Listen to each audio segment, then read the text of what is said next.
Everyone remembers a good story, whether we heard it on a radio, read it in a book, or watch it on a TV. Good stories has tendency to stick with us, no matter the subject.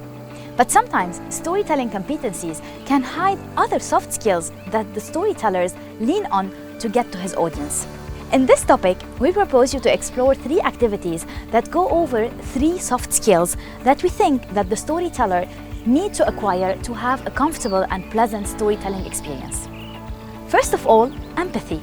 Because if you are able to put yourself in the shoes of your story characters, you will be able to transmit their emotions to your audience. Second comes creativity and critical thinking. Because if you are able to analyze the context of the story, you will be able to choose the most adequate story to your audience. And finally, active listening that will help you build trust and empowers you to offer support and empathy.